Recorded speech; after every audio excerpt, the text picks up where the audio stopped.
Femmes de ménage, nounous, jardiniers à domicile, les services à la personne tiennent leur salon à partir d'aujourd'hui au Parc des Expos de Paris. Un secteur en pleine croissance économique qui se professionnalise, d'autant que fiscalement c'est intéressant. On va le voir en détail juste après ce reportage tourné ce matin par Frédéric Ovas et Johan Dorian. Iris part à la crèche avec son papa et c'est Jacqueline qui prend soin de la maison.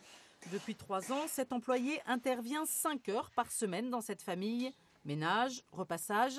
Elle travaille aussi chez d'autres employeurs. Au total, 26 heures par semaine pour 1 200 €. Le chômage, Jacqueline ne connaît pas. Donc j'étais obligée de démissionner pour suivre mon mari sur Paris. Et j'ai pas chômé. C'est un métier, quand tu veux travailler, il y a du travail. C'est un vrai budget, c'est aux alentours d'un peu plus de 500 € par mois. C'est un choix pour avoir d'une part un service de qualité, une personne de confiance. Et puis ça s'inscrit dans la durée puisque ça fait plusieurs années qu'on travaille avec la même personne. En quelques années, le secteur s'est organisé. Les agences se multiplient. Shiva, O2, Toutadom et elle recrute. Aujourd'hui, on travaille avec 5000 employés de maison. On recrute environ 2500 employés de maison pour nos nouvelles agences qui se créent chaque année. Plus, avec le turnover, on recrute entre 500 et 1000 employés de maison sur toute la France, en plus des 2005 pour nos nouvelles agences. Pour faire face à la demande, le secteur se professionnalise. Il existe pas moins de 5 formations qualifiantes. Il existe plusieurs types de diplômes. Donc il y a l'auxiliaire de vie sociale qui est un DE, un diplôme d'État. Il y a le titre professionnel assistante de vie aux familles. Il y a aussi le titre employé familial. Et il y a ce qu'on appelle les CQP, les certificats de compétences au niveau de la garde d'enfants. C'est un secteur qui recrute, c'est un des rares secteurs qui est effectivement source d'emploi aujourd'hui. Il concerne aujourd'hui environ 2 millions de salariés, essentiellement des femmes.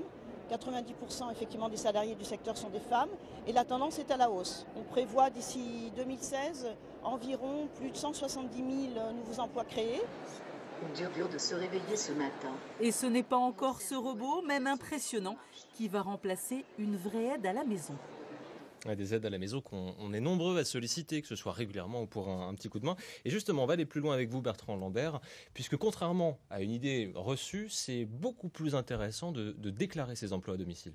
Exactement, on va prendre un exemple très concret. On parlait de femmes de ménage, Sébastien, il y a un instant dans le reportage.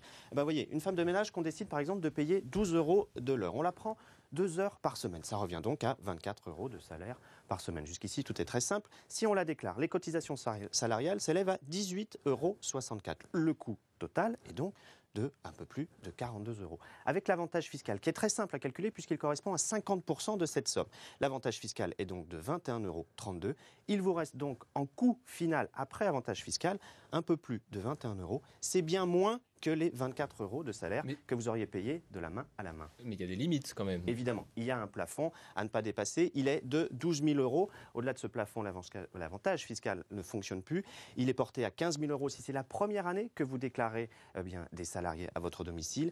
Ajoutez à cela 1 500 € par enfant en charge et par personne de plus de 65 ans.